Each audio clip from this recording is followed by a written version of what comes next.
dhukkubbii kee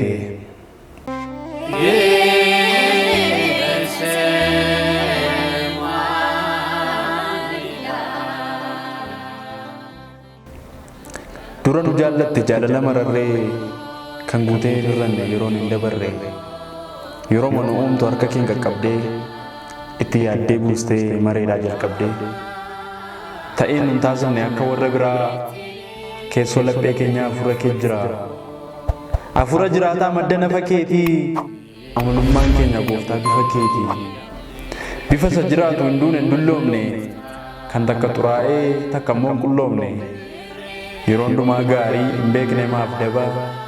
kennaaf amala kee golgaa simboo qaba bifa kee qulqulluu kan taliila kuulaa naatoo nama harkisu akka harkisa guulaa bifa kee gammachuu hiree gaddaa hin qabne libsuu ijaa faaree seeqa fuulaan dhabne bifa kee jaalalaa jaalala hanga du'aa kan safara hin qabne yookiin bakka bu'aa guuttee nuuf kennite waan akkeenya keetii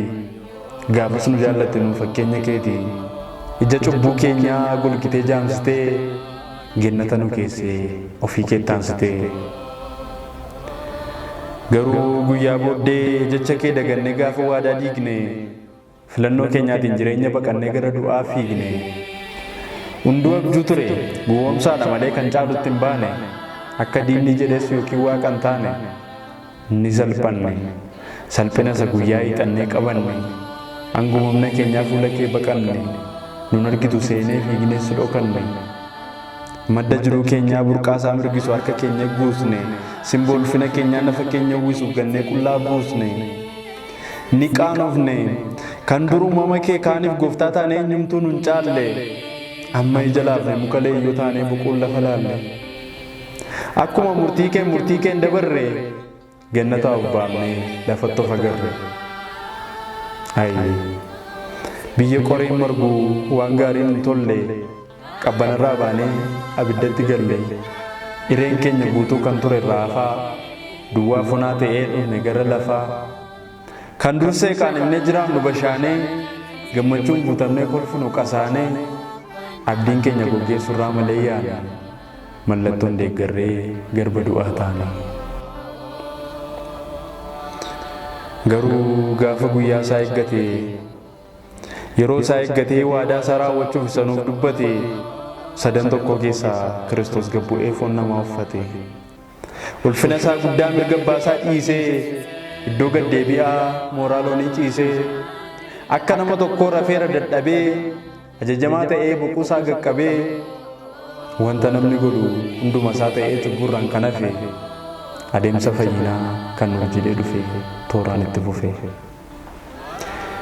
deemee barsiisee jaalala agarsiisee dhibamuu fayyisee hafuurota baasee warra du'an kaasee naafa utaalchisee jaamotaaf mul'isee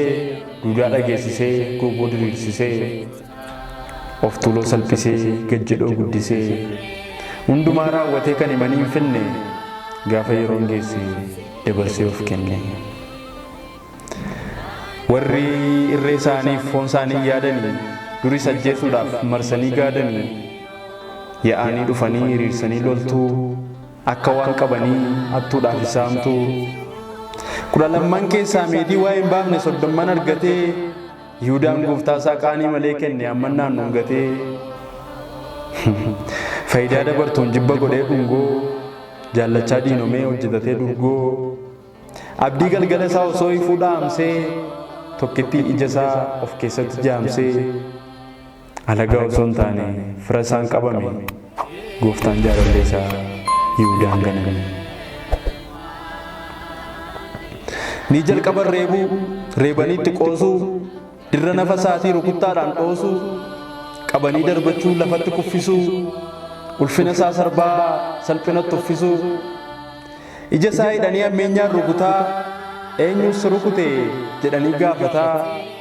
hancufatti tufaa tuffachaa gadheessaa foon isaa yakka hin qabne reebichaan madeessaa waltajjii addunyaaf dhiyeessuun dhaabanii yakkamaadha jedhan qubatti qabanii ni dhaadatan sobaan ragaa qindeessanii gaarummaa isaa hundaa badiitti geessanii ajjeefamuuf ta'a jechuun murteessanii Waaqa jiraachisu nagaa isaanii eegu hundumaa adda baasee daba isaanii beeku kan jaalalli isaanii samiirraa isa buuse maaliif keessoon isaanii jibban taane kuuse.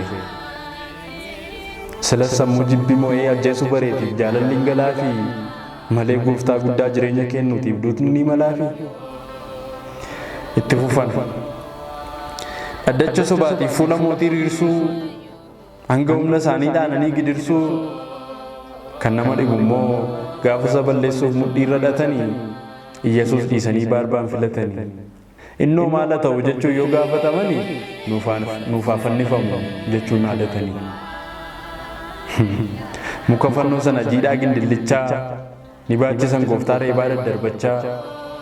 alangaan madaa'ee lafeen bakkee ba'ee lafarra harkifamee eeyyama isaa qofaan qaraanii oogee mootiin fannifame. Tokkittii lubbuu isaas nuuf kennuudhaaf fedhe waadaa isaas raawwate kan akkas nuun jedhe. Dhala koo bifuma kee uffadhee foonuma kee fudhadhee ulfina kan koo dhiisee dachee marra qubadhee sanyii kee irraa dhaladhee beela'ee tan dhaabadhee siijjin tarree dhaabadhee beela'ee tan dheebodhee siijjin tarree dhaabadhee rafees fooniin dadhabee waaqummaan si qaqqabee gidiraa keetis fudhee godhee dhiphina kan koo addacha siif dhaabadhee siifan falma dhala koo naa ta'u keessirraa badee siif deebi'ee urgaa bakka balleessaa keetiin ati reebamee luqqaa dhiphinni si gadachee cisee siif ta'a bal'aa akka ati qananiituuf siifan fudha kaballaa si'iif eebba bal'iseen ofiif godha arrabsoo alangaan garafameen sirraa xumura qabsoo jirbii jireenyaan fo'ee sittan uffisa kaabbaa ofii qulqullaa ta'een handaara fannoo dhaabbaa si'iif waynii tolchee sinoo baasa mi'aawaa ofii ga'ee kee fudhee nan dhamdhamaa dhaawaa dhiiga koo qusii malee tola siif dhangalaasa qilee awwaalchaa bu'een jireenyatti si baasa ayyaanni siif deebi'ee simboo keetu dirrisaa du'ee du'arraas ka'een barootaaf si fayyisa jedhee jalqabaa akka nu abdachiise gubattuu lubbuu keenya boqonnaa argachiise. Bineensa nu nyaachuudhaaf guyyaa walakkaa yuuse lammata akkan kaanetti allayyaa du'aa buuse daangaa waaqaaf nu gidduu dhiiga isaatiin balleessee